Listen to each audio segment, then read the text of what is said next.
Halo para rebahan yang dermawan, bagaimana kabar? Semoga sehat selalu dan wifi tetap aman dan stabil ya. Dan juragan kota yang gak ada habisnya, perkenalkan saya Allen sebagai orator Al Movies, channel yang bergenre spoiler film. Nah, saya di sini sebagai pengisi suara yang menceritakan alur cerita film. Semangat menonton dan enjoy. Move to the movie. Saya akan menceritakan film dengan urutan nomor 1 versi IMDb dengan rating 9.3 dengan judul filmnya The Shawshank Redemption. Shawshank Redemption adalah film drama Amerika Serikat tahun 94 yang ditulis dan disutradarai oleh Frank Darabont, diceritakan oleh Stephen King dan dibintangi Tim Robin dan Opa Morgan Freeman. Film diawali dari seorang om-om yang berada di dalam mobil. Terlihat dari raut wajah si om nampak lusuh dan frustasi, dan kelihatannya si om sedang dalam mengalami masalah besar nih guys. Terlihat dia sedang mempersiapkan sepucuk pistol dan beberapa butir peluru sambil menyeruput miras yang kayaknya pistol itu dipersiapkan untuk marahin istrinya sedang selingkuh dengan pria lain. Si pria asal ini bernama Glenn Quentin, seorang pemain golf profesional di masanya. Mungkin si om berniat membunuh mereka. Adegan berlanjut ke dalam sebuah persidangan di mana akhirnya kita mengetahui bahwa sosok si om ini bernama Andy Dufresne. Dufresne sendiri adalah seorang bankir yang cukup sukses dan mapan. Dufresne saat ini menjadi orang yang sangat dicurigai atas kematian istri dan selingkuhannya. Saat di persidangan, Dufresne dengan penuh ketenangan dan kejujuran sepenuh hati berusaha menjelaskan bahwasanya yang melakukan pembunuhan itu bukanlah dirinya. Hanya saja, saat pengakuan Dufresne itu, BB alias barbuk berupa pistol pakai segala dibuang ke sungai oleh Dufresne. Akan tetapi, menurut penjelasan dari pengacara, para polisi tim Jaguar Ramos maupun Tarsius yang mencari barang bukti Dufresne telah menyelusuri TKP tersebut selama 3 hari dan tidak menemukannya. Alhasil, Andy Dufresne oleh pengadilan diputuskan sebagai tersangka pembunuh yang berdarah dingin dan sadis, yang mengakibatkan dia harus menjalankan hukuman 2 kali seumur hidup, yaitu tiap hukuman untuk masing-masing korban. Adegan berlanjut pada sebuah ruangan di mana kita lihat seorang pria parubaya yang sudah mendekam selama 20 tahun menjalani hukumannya untuk kesekian kalinya sedang melakukan integrasi dan asimilasi atau semacam sidang skripsi semester akhir bagi seorang napi untuk syarat bahwa si napi sudah layak bebas dari penjara. Ternyata si bapak ini lagi-lagi ditolak untuk mendapatkan kartu bebas dari penjara, dan pria ini bernama Alice Boyd Redding dan dia biasa dipanggil Red. Red sendiri adalah seorang napi yang mempunyai keistimewaan bagi para napi lain dikarenakan Red dapat menyalurkan barang-barang dari luar ke dalam penjara yang dipesan para napi, tapi selagi barang pesanan itu masih masuk akal guys. Di hari yang sama pada sore hari itu, tiba-tiba terdengar suara sirene panjang menandakan bahwa akan tiba kendaraan yang akan membawa beberapa tahanan baru, yang membuat para napi di penjara berkumpul di pagar untuk menyambut calon napi baru, dan ternyata salah satu calon napi terdapat Andy Dufresne. Dufresne masuk ke lapas Shawshank di awal tahun 1947 atas tuduhan membunuh istri dan selingkuhannya. Oh iya guys, sebelum masuk penjara, Andy Dufresne sendiri adalah wakil direktur sebuah bank besar di daerah Portland. Sudah menjadi tradisi bagi para beberapa napi, termasuk Red dan teman-temannya, berkumpul bersama untuk melakukan taruhan berbentuk uang atau beberapa batang rokok. Mereka memasang taruhan menebak siapakah di antara napi baru yang paling lemah mentalnya. Karena kebanyakan penghuni baru nyaris gila pada malam pertamanya saat mendekam di dalam sel. Red saat itu memasang taruhannya untuk Dufresne dikarenakan wajah Dufresne yang terlihat silent dan gerakannya yang terlihat lemah. Hari pun semakin sore menjelang malam, para penghuni lapas seperti biasa diperintahkan agar kembali ke sel masing-masing untuk penghitungan malam. Sementara Andy dan para tawanan penjara yang baru lainnya digiring ke sebuah ruangan untuk segenap pengenalan jajaran kru yang bertugas di penjara dan beberapa aturan selama napi menjadi tenan di sini. Terlihat seorang pria dengan setelan jas yang nyecis berjalan ke depan para napi dan mulai berbicara. Mr. Norton, the warden, is Mr. Hadley. Tiba-tiba seorang napi bertanya kepadanya. When do we eat? You eat when we say you eat. Bisa kita lihat Samuel Norton adalah seorang pria yang karismatik beragama, dan Byron Hadley adalah kapten penjaga penjara yang bertangan baja. Maksudnya suka mukul gitu, dia galak banget. Selanjutnya para napi dibersihkan dan dipersiapkan untuk menuju kamar sel masing-masing. Turn around. Nothing left but all the time in the world. Di malam harinya, di saat petugas sel mulai mematikan lampu, menjadikan suasana penjara begitu gelap, hening dan mencekam. Disinilah uji nyali bagi peserta baru. Para penghuni lama berusaha menggoda dan menakut-nakuti tanpa henti hingga sampai salah satu para napi baru itu ada yang terkena dampaknya. Dalam sebuah sel terdengar salah seorang teman Red yang bernama Jigger mulai mengusili napi yang kebetulan berada beberapa sel darinya. I know a couple of big old bull queers. My fat ass. Love to make your acquaintance. Especially that big white mushy butt of yours. I don't belong here. God. Sampai akhirnya napi baru itu pun menangis ketakutan dengan kata usil yang disampaikan Jigger, sehingga menyebabkan seisi blok bersorak-sorai seraya meledek si pria yang terkena dampak ucapan Bang Jigger yang kebetulan si pria itu adalah yang dipasangnya. I want to go home. I want my mother. Karena riuhnya suara para napi di blok itu, sampai-sampai Pak Hadley sang kapten penjara menghampiri blok tersebut dan mencari tahu apa yang menyebabkan suara keributan di sel tersebut. Hadley berjalan menyusuri sel dan berhenti tepat di depan kamar sel si pria yang sedang menangis tersebut dan menyuruhnya untuk diam dan tenang. Tapi si pria itu malah terus bicara dan mengatakan bahwa seharusnya dia tidak seharusnya berada di tempat ini. Bang Jigger, mendingan kita bilang Bang Jigger aja bro, di sini lebih enak kayaknya kalau ngomong Jigger. Bang Jigger pun sepertinya sedikit menyesal dan sempat memperingatinya agar diam. Tapi karena gak bisa diam, akhirnya Pak Hadley mengeluarkan pria tersebut, lalu memukulinya sampai babak belur guys. Sadis bedah. Setelah terkapar tak berdaya, Pak Hadley memerintahkan anak buahnya agar memanggil pengawas untuk membawa si pria tersebut ke klinik Tongfeng untuk diobati. Kejadian itu sekaligus membuat Fred kalah taruhan karena dia mengira bahwa Dufresne lah yang bakal seperti pria itu. Keesokan paginya, bel berbunyi menandakan bahwa para napi bersiap-siap keluar kamar untuk sarapan pagi di kantin ala-ala lapas. Dufresne memilih duduk tepat bersebelahan dengan Red dan teman-temannya. Ketika Dufresne hendak makan menyendok nasi uduknya, dia melihat ada seekor ulat menyelinap di balik nasinya. Iuh, parah banget. Ketika Dufresne mengambil ulat itu, tiba-tiba seorang pria yang berada di sebelah mejanya meminta ulat tersebut. Oh iya guys, si kakek ini bernama Brooks. Dia udah jadi sesepuh di lapas Shawshank dari tahun 1940-an gitu. Di sini dia bertugas sebagai penjaga dan pengurus perpus. Dia melihara burung gagak yang dia dapat dari bengkel lapas yang waktu itu jatuh dari pohon guys. Kirain tadinya mau dimakan si kakek, gak taunya buat ngasih makan burungnya. Halah. Tak lama kemudian Bang Jagger datang ke meja makan dengan wajah yang ceria, berkumpul bersama dengan Red untuk meminta jatah taruhannya berupa 10 batang rokok putih. Di sela-sela pembicaraan kemenangannya, Bang Jagger bertanya kepada salah satu petugas klinik Tongfeng mengenai keadaan si pria yang digebukin sama Pak Hadley tadi malam. Ternyata si pria tersebut kini telah pulang ke alam baka alias Modar. Dufresne yang mendengar percakapan itu pun sempat bertanya siapakah nama pria yang digebukin tadi malam, tapi Bang Jagger malah menjawabnya dengan nada ketus. Ada. What'd you say? Just wondering if anyone knew his name.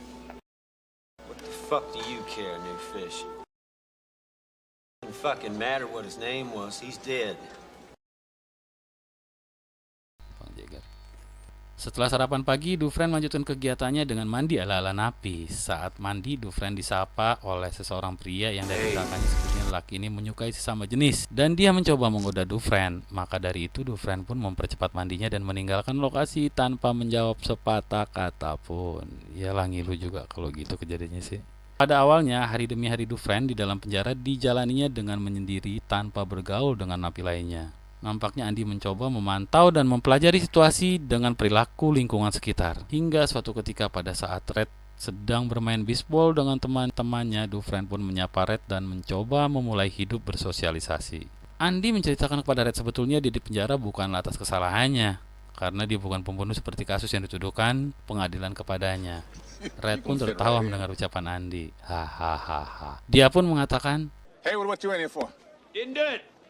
setelah beberapa pembicaraan, akhirnya Dufresne pun menjelaskan maksud tujuan utamanya bertemu dengan Red. Dufresne ingin memesan sebuah martil pada Red. Awalnya Red keberatan atas permintaan Andy. Tapi berhubung martil yang diminta berukuran mini yang panjangnya sekitar 6 atau 7 inch, di mana alat itu digunakan Dufresne untuk mengukir batu seperti pekerjaannya dulu. Tadinya Red curiga alat itu untuk menyerang seorang, karena Red mengetahui bahwa Dufresne sedang diincar gerombolan gay yang menamakan gerombolan mereka The Sisters, terutama yang bernama Box. Masih goreng. Tapi dengan alasan Dufresne atas penggunaannya, Red pun menyanggupinya. Red pun memperingati Dufresne agar berhati-hati pada situasi apapun. Ngerinya Dufresne di-choose from behind with milk sama si Box. Dan untuk tidak melibatkannya jika suatu saat aparatur menemukan martil yang dipesannya. They do catch you with it, you don't know me. I understand. Back of my head.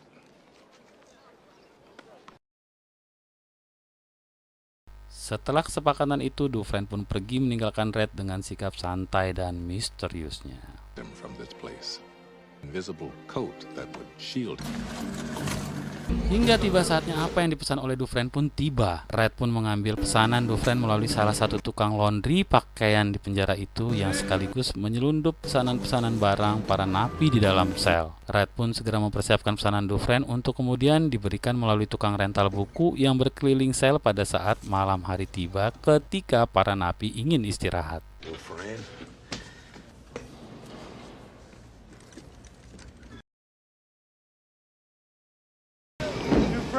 Pada suatu ketika saat Dufresne menjalani kegiatan sehari-harinya di penjara, dia dihadang oleh The Sister di sebuah gudang.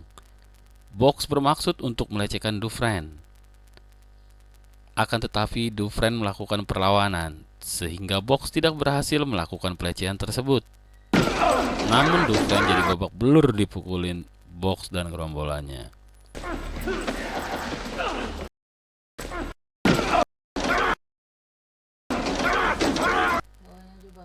Hari demi hari pun dilalui Dufresne dengan berat karena tak jarang Dufresne bertemu dengan The Sisters dan Dufresne selalu melakukan perlawanan yang berujung Dufresne jadi babak belur. Sebetulnya Red dan kawan-kawannya sering menanyakan dengan siapa Dufresne berkelahi, tetapi Dufresne tidak pernah menceritakannya. I need a dozen volunteers for a week's work. Pada pertengahan tahun 1949, pihak berwenang mengumumkan untuk menugaskan 12 sukarelawan untuk memperbaiki atap sebuah pabrik di luar LP selama 1 minggu. Melalui Red yang menyogok petugas, Dufresne pun menjadi salah satu dari 12 para napi yang kebagian mendapatkan tugas itu. Saat Dufresne, Red, dan kawanannya sedang bekerja, Kapten Baron Hadley bercerita tentang warisannya sejumlah 35.000 USD yang dia dapat dari saudaranya, seorang bandar minyak yang baru meninggal, kepada teman-temannya.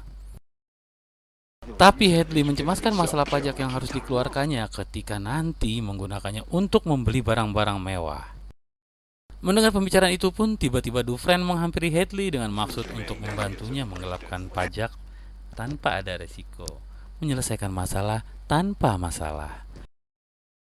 If you want to keep all that money, give it to your wife. Sir, IRS can't touch 1 cent. Because if you do trust her, there's no reason you can't keep that 35,000. I can set it up for you. Free of charge. 3 beers apiece for each of my co-workers. Dufresne mengharapkan sedikit imbalan untuk bantuannya itu. Mendengar penjelasan Dufresne, Hadley pun menerimanya. Setelah hari itu sampai hari terakhir proyek, Dufresne dan kawan-kawannya pun mendapatkan upah minuman dingin setelah bekerja. Want a cold one? No thanks. Gave up drinking. Padahal Dufresne sendiri sudah berhenti minum minuman beralkohol. Cie. Hal itu membuat hubungan Dufresne dan kawan-kawannya pun terutama Red semakin akrab. Kayak jarum coklat guys, semakin akrab. I've been thinking of getting a board. Pada suatu ketika, Dufresne mengajak Red untuk mencetak papan catur.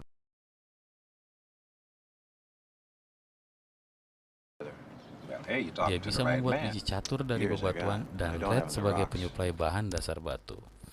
Tentu saja, Red menyambut baik tentang ajakan Dufresne. Saat senggang di dalam sel, terlihat Dufresne sedang mengukir batu catur. Dia pun mengukir namanya di dinding sel. Setelah beberapa saat, Dufresne pun keluar sel untuk menemui Red yang sedang menonton layar tancap dengan para napi lainnya. Dufresne meminta bantuan kepada Red agar dia bisa mendapatkan poster bintang film wanita bernama Rita Hayworth untuk dijadikan hiasan dinding kamar selnya. Red pun menyanggupinya, namun membutuhkan waktu beberapa minggu. Take a few weeks. Saat itu Dufresne menginginkan percepatan untuk pesanannya yang berupa poster Rita Hayworth tersebut. Di tengah perjalanan ketika Dufresne hendak menuju kembali ke kamar selnya, Box dan gerombolan The Sister menghadangnya untuk melakukan pelecehan. I gotta change the rear. Let's get this over with. Ain't you gonna scream? Seperti biasa, Dufresne pun melakukan perlawanan. Perkelahian kali ini membuat Dufresne nyaris kehilangan nyawa. Sampai-sampai Dufresne pun harus dirawat selama 1 bulan di klinik Tongfeng. Sedangkan Box harus menghabiskan waktu selama 1 minggu di dalam pengasingan. Kejadian itu tentu saja membuat Pak Hadley dan Norton merasa dirugikan. Pada saat Box memasuki kamar sel setelah masa hukumannya selesai, ternyata Pak Hadley sudah menanti di dalam dan langsung menghajar Box bertubi-tubi tanpa ampun hingga membuat Box lumpuh dan tidak bisa berjalan lagi. Mampus gak tuh? Mampus bro. No! Help! Sampai-sampai Box hanya mampu makan melalui sedotan seumur hidupnya. Dengan keadaan Box yang seperti itu, akhirnya ia dikirim ke rumah sakit negara yang minim pengamanan. Semenjak kejadian itu, geng The Sister tidak pernah menyentuh Dufresne lagi. I'm thinking Andy could use a nice welcome back. Semasa Dufresne dalam proses pemulihan, Red dan kawan-kawan lainnya merindukan kehadiran Dufresne yang peduli dengan keadaan sekitarnya. Mereka pun ingin memberikan kejutan di saat nanti Dufresne telah pulih. Mereka mengumpulkan bebatuan sesuai dengan permintaannya untuk dijadikan bidak catur oleh Dufresne, termasuk foto Rita Hayworth yang dimintanya kepada. Setelah pulih, ketika Dufresne memasuki kamar selnya, dia melihat bingkisan di tempat tidurnya. Ternyata bingkisan itu berupa poster Rita Hayworth yang diberikan secara gratis oleh Red. Dufresne pun langsung memasang di dinding kamarnya. Tak berselang lama, Norton, kepala penjara, dan Captain Hadley melakukan sidak alias inspeksi ke kamar Dufresne. Pemeriksaan itu hanyalah alasan Norton untuk menilai Dufresne sekaligus memberikan pekerjaan baru sesuai pendidikan yang ia dapat untuk mengolah dan mengembangkan perpustakaan Shawshank bersama Brooks, si tukang antar buku.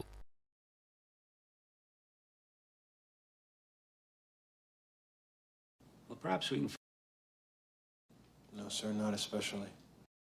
befitting a man of your education. Di saat hari pertamanya bersama Brooks, seorang staf LP bernama Dickens meminta saran kepada Dufresne untuk membuatkan proposal dana perwalian anaknya. Dufresne pun segera membuatnya. I'm Deacons.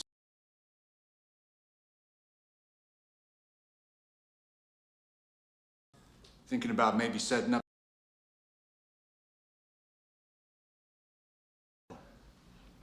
I see. Paper and a pencil. Keesokan hari di saat sarapan pagi, Dufresne pun menceritakan pekerjaan barunya sebagai staf perpustakaan.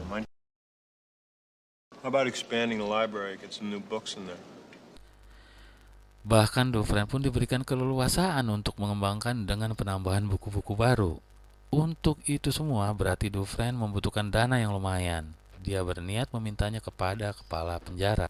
Karena sulitnya mendapatkan anggaran itu, Dufresne berencana membuat surat kepada Senat untuk meminta dana dengan seizin Norton. Dengan nada pesimis, Norton pun akhirnya mengizinkan dan membantu Dufresne untuk mengirimkan surat kepada Senat. Write a letter a week. They can't ignore me. I'll even mail them for you. How's that? Di minggu pertamanya, Dufresne pun mulai membuat surat kepada Senat. Dan seperti yang dikatakan Norton, Dufresne tidak mendapatkan jawaban.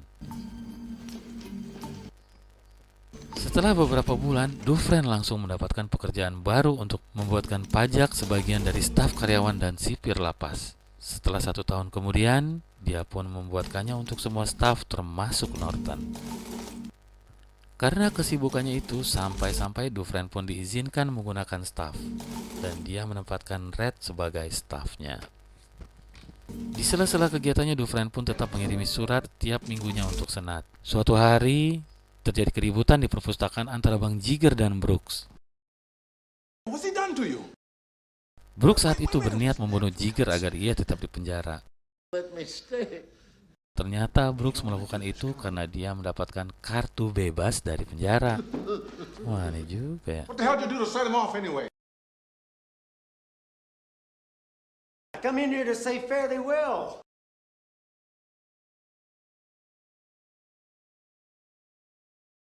Just institutionalized. Usut punya usut, Brooks sudah mendekam selama 50 tahun di penjara. Dengan usianya yang sudah tua, dia justru takut untuk hidup dengan kehidupan normal di luar yang sangat asing baginya.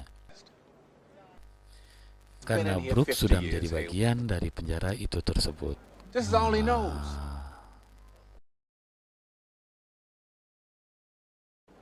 You get so you depend on him.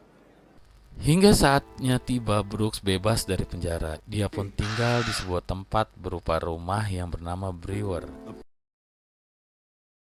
Halfway house called the Brewer. Brooks ditempatkan bekerja sebagai pembantu kasir supermarket untuk memasukkan barang belanjaan ke dalam kantung makanan. Tapi karena usianya yang sudah tua, pekerjaan itu terasa berat baginya dan tangannya sering terasa sakit.